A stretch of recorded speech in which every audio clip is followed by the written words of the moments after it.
Hello and welcome back to Hole Upon Solo Sagas, where we are continuing our campaign, killing off orcs as we go of Orc Borg. Yep, we are, set the background there. We are proceeding through the Derelict. I have been, over the last week, creating more hulls. I already had Cassandra and I had Zwei. They were done. There I have done 5 hull, which is the Goblins retreat hull, and I did tomorrow's tomorrow, which I made a bit depressing really, because I thought these spacers who've been living here for eons might have devolved a bit, and so I did some creative writing around that whole space, but trying to keep their humanity at the core of them. Even though they've devolved and gone a bit feral, they still would have like remains of their past and of their humanity would be there. They would still have families with children, otherwise they couldn't have perpetuated for so long. And so there must be some tenderness there, so I buried that in there, so that was a bit depressing as well. So what have we done? We've done Astra Demolitor, we've done the Maiden's Lament, we have done Cassandra, we have done Zwei, 5 hull, 04. I think we've got left to do, we have Grand Malevolence to do, we have the Below to do, we have Hull, 7 hull and 6. I will endeavour to try and get 2 more, maybe 3 done in the next week, and so by the time this goes live, this video, version 5 will go up, and I will try and get as many, if not all of the hulls done. So that's 1, 2, 3, 4, 5, that's 5 hulls done. I technically got 3 weeks to do it in. I should be able to just about get that done. And then the final book is the one that will be live sometime around now. If Drive-Thru gives me the permission to release things myself, I'll release it today. Otherwise, it's whenever they approve it to go live. And that is the plan, and I have a plan, because next episode will probably be the last. This is episode 14. We are in Cassandra. So Cassandra, I will read you Cassandra. Let's read you Cassandra. The book says, Cassandra, climate monitoring satellite from a doomed planet, pilgrimage for techno wizards. My pros. They say the wreck was a weather monitoring satellite once, before the planet it watched cracked and burned, before it woke up. Now Cassandra is a half-melted, fuse-humming relic, all but buried in the Derelict's rusted flanks. Its innards sprawl like a nest of obsolete cables and heat-blistered dials, still warm. Oscilloscopes twitch to unknown rhythms. Techno wizards call it a holy site. Cyber orc remains litter its halls. Pilgrims, raiders, fools. Those who linger too long swear the walls breathe, that the AI at its molten core whispers coordinates, a path to somewhere it calls heaven. The thing inside Cassandra, it remembers everything. So Cassandra's small. So one of the things about Cassandra is it is a satellite, so it's small. So I've defined that it's dangerous, but its maximum DR is 10 because it's small, so it's easy to find its secret areas. But its minimum TR, i.e. the difficulty level, is 12 because it's small and it's dangerous and the AI is in there. So it is an climate monitoring satellite, and it is embedded here. That would be quite cool. So the 3 of them have entered Cassandra, but one of the things that we have to do before they enter Cassandra, I feel a bit weird to keep saying entering Cassandra, but I will keep saying entering Cassandra. They need to level up. So what do they have? They gain a plus D6 hit points, and they can increase 1 ability by 1 point, and then they get to roll on a table for random stuff. So Blas with his dog beast, he gets a D6 extra hit points, which gives him 3, which puts his max to 12. He can have +1 somewhere. He will put it on his bionic legs and put those back to +2. He then gets to do a roll of D6 and he gets nothing. He didn't find anything as he left Zwei to enter Cassandra. Then we have 4 plus 3 is 7. So Mork, he goes to 7 hit points. We'll give him max hit points. We'll say they can max out the hit points. Whatever it was on. He can add +1 to a stat. He might add +1 to his agility, making his agility 0. We then, he gets to roll a d6, he gets a 1, he finds nothing. They couldn't even find any weapons in their own hull. Then we have Zern, whose toughness went down. Zern gets +3, so Zern goes to 6 hit points. Zern can add +1 to something. He will add +1 to his toughness, taking his toughness to -1, giving him 7 hit points. And a roll. A 6 is a Techno Wizard rune. Zern picks up a rune, able to find a rune as leaving, though maybe it was in the slag pits, the slag holes, as they were leaving as Vi, and it is 5, which is Ambrosial Download. Summon enough 3D printed food for 3 orcs via a 4-winged metal angel. We'll do that as he can heal everyone at D4 hit points. So he can do a healing. So I'm going to call that, because it's not going to be that long, so we'll say heal via food 1d4. How many uses does he have? So it's like, though it's a Techno Wizard rune, it's a shortwave radio.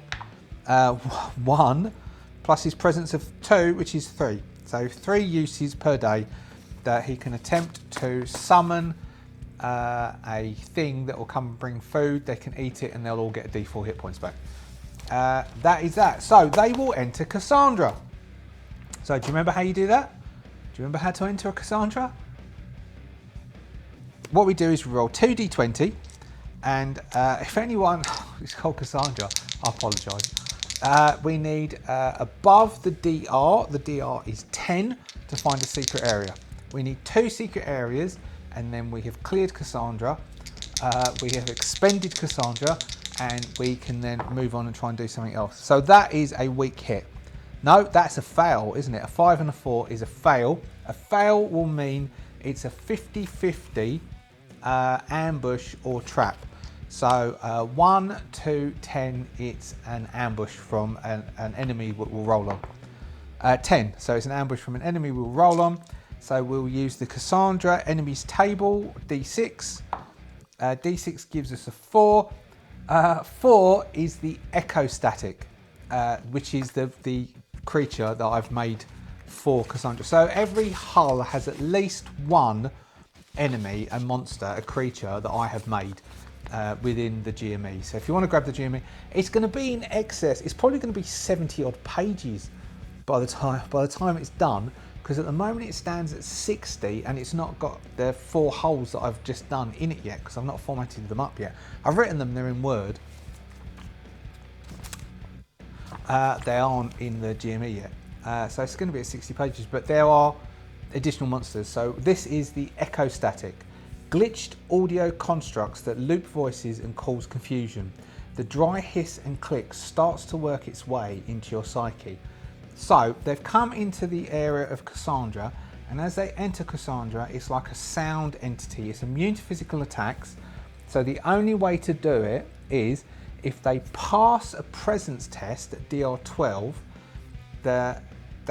if they fail the presence test at DR12, they take D3 damage.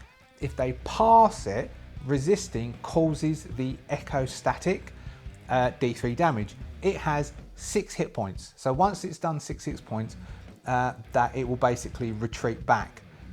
And that's basically it. So first off, we will have them. No, it's an ambush, so they get attacked first. So they all have to make a presence test, basically. DR12. We have Blars. There's this hisses and cracks and clickles. It's like, what's that noise?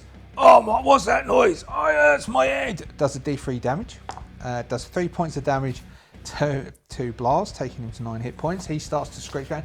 Oh, me head, me head. Oh man, Mork is at -2 because he's got his burnt up face. He takes D3 damage. Takes 1 point of damage. Oh no, me head's killing me. What's that noise? I don't know. Like, there's nothing they can do. All they can do is try and get out. So that would be that it would get. So if they try and leave this area, we will then do a re-roll for the test, and then we will say they leave the area. But they all get basically attacked again. So Zern's going. Let's see. Can Zern react? Zern's got +2. Zern only needs to roll a 10. A natural 20. Okay. So natural 20 would normally mean that you then get to attack them. So it will do D3 damage on the echo static, doing 2 points of damage to the echo static, leaving it on 4, and then it will take another, so we'll double its damage basically. It will take 1, so it's gone to 3 hit points. Someone's going, I don't know what you're complaining about, lads. It's all fine. I sort of drifted between several different Pirate Borg voices there. So they're gonna. So Zern is gonna start dragging them both out. They're both going, oh me head, me bloody head, oh me head. And Zern's gonna drag them both out to try and get them out, which means that the echo static gets to do another attack on them. So Blas with his +1, he needs to, 19 is fine. The echo static takes 1 hit point, which means it's got 2 hit points left. Then we've got Mork, who his blood's starting to trickle out of his ears. He's got -2. He takes 3 hit points. He is now on half hit points, 3 hit points. Blood's dribbling down his ears. He's crying. Blas is going, do you know, I think I can handle this now. Zern, is Zern going to be able to survive this and get them out of here? Yes, Zern gets a 14, which means that the echo static takes 2 hit points and dissipates, and it starts, the clicking starts to fade away, and it starts to fade into the distance, and they all look at each other a bit. I don't know why we're coming in here. This place is tiny. The walls, it's really cramped. The corridors are cramped, so when they fight, it's going to be very hard for them to maneuver around each other. So we might incorporate that into it, but this is them trying to look for the secret area as they leave the area. So that would be another fail. If they fail twice, we count as a weak hit. So they get a normal area within Cassandra. Oh, go on. So whilst they enter Cassandra normally, for a change, and so they've got no areas, so it's just a D4. So that's a 2. A 2 gives 2 exits to this area. There are 2 exits for this area of Cassandra, and so we now will roll on our area type. So what is this room that they've come into in Cassie? The room is an 8, and an 8 is the air filtration bloom. So this is the air filtration. So this is where the satellite would have drawn air in from the atmosphere, would have dipped into the atmosphere, drawn her in to test it, to make sure that everything is okay, and would know that things are going badly. What shall we have? Let's describe this. Let's do an area description. We've got a 3, flickering CRTs, twitching spores. Yeah, spores makes sense. So there's lots of spores in this area. So now we'll roll for the area contents. What is in this area? An 8. It's a blocked. So it's blocked empty space. So this area, so one of this area is blocked. So it's hard to get past. So because the Cassandra is so small, the areas get blocked. So we can say that this is blocked by, well, we said there's spores. So loads of fungus and mushrooms have grown in the filtration parts, and this area is blocked full of mushroomy funguses. So the lads are going to have to try and get past. So they have, has any of them got like a flamethrowery burny weapon? Blas does have a 2-handed cannon. That doesn't really help. Massive hat, drum, hooch. Zern has got some mushrooms. They could. All right, one of them's, who's got the best presence? The best presence is Zern, who has the healing thing as well. So Zern's going to attempt to make a presence test to see if the mushrooms in here have healing properties. If he fails, then we're going to do a 50-50, and we'll say 2 50-50s. 1, do they eat some? 2, are they poisonous? So first off, we go, does he pass? No, natural failure. All right, so they definitely eat them. So we're not going to do 50-50. They eat them, and he's going, oh no, they're great. They're going to be fine for us, lads. Let's eat the mushrooms. Stick as much down your mouth as you can. Go on, Blaz. Big mouthful, big mouthful. So I reckon this is unlikely that it's going to be good. So are these good? No, that's all right. I think are they good or are they bad? It's all right. It's unlikely that they will be good. So we'll take the lowest of these two. Are they good? Their lowest is an 8, and an 8 is a no. But it's not as easy as that. Throw something in that's cool. All right. So they're not going to poison them, but they will make them. They will give them hallucinations. And so what we'll say is that they can do a D3 rounds of combat. 2 rounds of combat with each other, and the smashing and the crashing is going to cause loads of the mushrooms to be blown apart and they can get through, but they attack each other. So we'll start off with all of them making an agility test to see who goes first. So it's the highest of these. So we're going to have Zern, Blaz, Mornak. So Zern is that, Blaz is that. Zern goes first, Blaz goes second, Mornak goes last, and everybody else gets an attack on Mornak. Mornak doesn't get to attack because he rolled a 1. How's that? Which is probably all right. Okay, so they're all panicking. They all see each other as being threats. They're all hallucinating. So Zern goes first. We've got 1 to 3 Blaz. No, Mornak. Mornak is going to get... so he's going to run in. So Zern is going to run in with his smasher and attempt to smash Mornak over the head with his smasher. Mornak needs to make a 12. Mornak fails. Mornak takes D6. Mornak takes 6 points of damage. Mornak goes to -3. Now they could still hit each other and kill each other because the hallucinogen doesn't mean that they think they're standing. So Zern runs in, smashes Mornak over the head. Oh no, he does have, so 6 actually. He's got a D4 armor. So he had 3 hit points. 6 minus 3, so it puts him on 0 hit points. So his armor protects him. He goes to 0 hit points. Zern charges in, turns his spanner, goes, oh, what the hell are you? And then smash him over the head. He goes down. Blaz is next. Mornak is on the ground, but he could get hit again because Blaz has a cannon.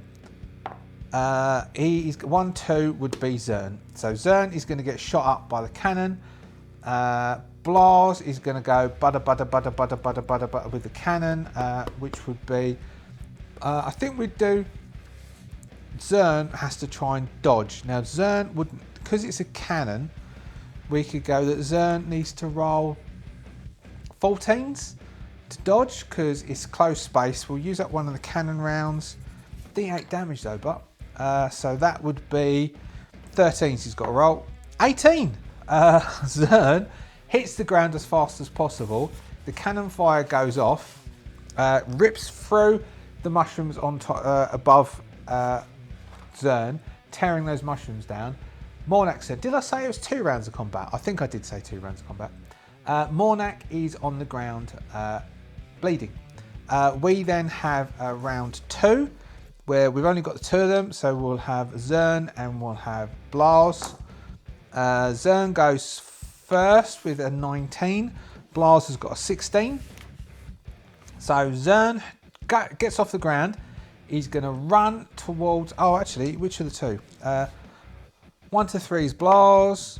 No, it's going to be Mornak. He charges into Mornak, who is on the ground. Mornak can't dodge, but we will give Zern a to hit of 10, so he needs to roll 9s, and nat 20. Okay, I think he does d6 damage times 2. He does 10 points of damage. He caves Mornak's head in. Mornak, I mean, that's 10 points. That puts Mornak on -10. Mornak's dead. We can't do the the mangled to... His whole head's mangled. What can we do to try and save? We could stick a mushroom on the top. No, Mornak's gone. So Mornak has had his head caved in by Zern, who will come round in a minute and find out.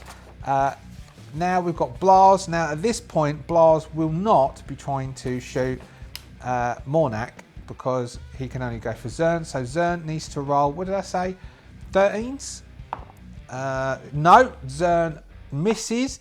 Zern is too busy standing there caving in Mornak's head to see the gunshot that goes off, doing 1 point of damage. You jammy Zern, doing 1 point of damage on Zern, catching Zern in the back. He flips over to the ground just in time, taking 1 point of damage. No wonder that loyal bodyguard to the last Zwei hulking. And they sort of come round. As they come round, they look down at Mornak's body, who is not looking, may I say, very good at the moment. He's looking a bit worse for wear, if truth be told. And so they go, oh no, is there anything we can do? I tell you what, let's see if we can do a presence test and heal him. Do you know, I don't think that's going to work. What have they got? They've got a drum, hooch, mushroom. All right, we'll say that they can mix up the mushrooms that are here, the mushrooms from the hooch, and he's going to call the food thing, and we'll see if they can do that. Then he'll get a mangle and come back on 1 hit point. If he can do I don't know, it'd be difficult, wouldn't it? So he's got to make a 16. He's got a presence of +2, so he's got to roll 14. Is that madly hard enough? A 3? No. So he uses up one of his powers. They use up all the hooch, all the mushrooms. Blast is just playing his drum going, get up, Monarch, get up, Monarch, and it doesn't really work. As he comes, has Monarch got anything they can nick? He's got blowtorch. They'll use the blowtorch. They'll take Monarch's blowtorch. They'll use up the last of the fuel of Monarch's blowtorch, and they will burn down the rest of the mushrooms, and they'll roll for the next area. Alright, so we'll roll for the next area. As they leave that area, because I was just erasing Monarch's character sheet, I was thinking that Zern will probably turn to Blaz and go, do you know, I think I'm going to miss that Monarch. And Blaz will turn back and go, who? Monarch. Who's Monarch? Block's just died. Did someone die? And they will roll to see if they get the next area. So that was the air filtration. The spores are all burnt down. They've got 2 exits that they can leave from. We will call them exit 1 and exit B. They'll go through exit B because it nearly falls off the edge of the map. That's a fail rather than a weak hit because both of them are under. No, it's 10. This is 10. That's a strong hit because this is a DR of 10. So that's a strong hit, which is a secret area. So we will have a secret area before we close for the day. Let's go to our Cassandra's secret places. We will roll a d4 and we'll see what Cassandra is hiding under her bushel. It's the archive coil, a helical shaft corkscrew downward through the hull, lined with brittle spools of magnetic tape and cracked cartridges crusted with frost. There's barely a space to crawl. The air is dry as bone. Each cartridge clicks when passed. A few whisper, some scream. Voices of long dead scientists, half overwritten, half mad, plead to be played. Listening too long changes things.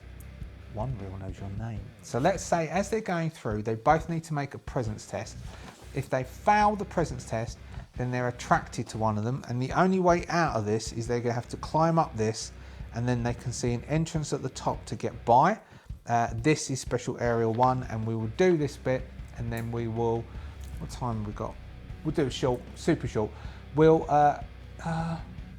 So first they need to do their presence test, and then I'll decide whether. Then we'll roll. Then we'll roll against the. Then we'll roll against the yes/no oracle, the closed question oracle. Do we keep going or do we stop the session? We'll do that way. So Zern is climbing up These magnetic coils are starting to make noises. It's like a helix or spiraling ladder. They can see the entrance up there. They climb up towards it. 14 plus 2, 16. That passes the TR of 12. He's sort of like bunged bits of this leftover mushroom in his ears to try and not hear. Then we've got Blas. Blas has a presence of +1. Blas needs to roll. What's he need to roll? 11s. Blas fails. So Blas is hearing things from there.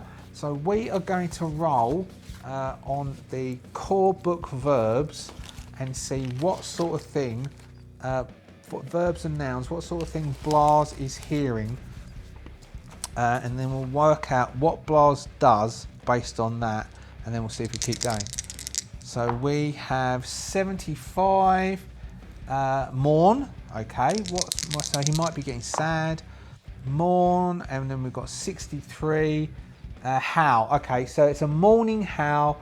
It's starting to dig at him. He's starting to get wound down by it. He's got his cannon. We're going to do it's highly likely. So is he going to just start shooting this thing? 17, yes, very much so. So he will let off a burst. We'll use up some of his ammunition. He lets off a burst of fire. Zern is going to try and calm him down and get him out of here, which is, we could do a presence test between them. So we'll have that is Zern. This is Blas. Blas is +1. Okay, so 12 each. Do you know, when I roll 2 natural 20s, that is exactly the same percentage chance as when I roll 2 natural 20s. Did I mention this? Because when I rolled those 2 natural 20s in that editing, I got really worked up and really quite like called out by 2 20s. The same session, I rolled 2 11s. The probability is exactly the same, as is 2 12s is exactly the same probability as 2 20s. But this is the way we roll, isn't it? 2 20s seems more special, as with 2 1s. So we get Zern actually beats, because Zern's got +2, giving Zern a 14, and Blas has only got a 13. So Zern starts to grab Blas and talks him down in an orc way, which basically means shouts at him really loudly to pull himself together and get out of this area, and drags him out. And they come out of the top of our special area 1 and into something else, which we will find out next session. If you are a subscriber, thank you so much for being a subscriber. I love you so much, I really do. You're my mate, you are. You're my mate and I love you. You're my mate. Sorry, I was just reliving my youth. Going drinking. And then if you're not a subscriber, then, I mean, I met you at the bar, I had a good chat with you, so you could be a mate. Just subscribe and we can maybe, hang out. And what am I on about? And thank you so much to the Adventurers Guild. You are solid geezers. And I really do appreciate all your support. And I think that's it. I probably should go into a dark room for a bit. See you next time for more Orc Borg. Bye.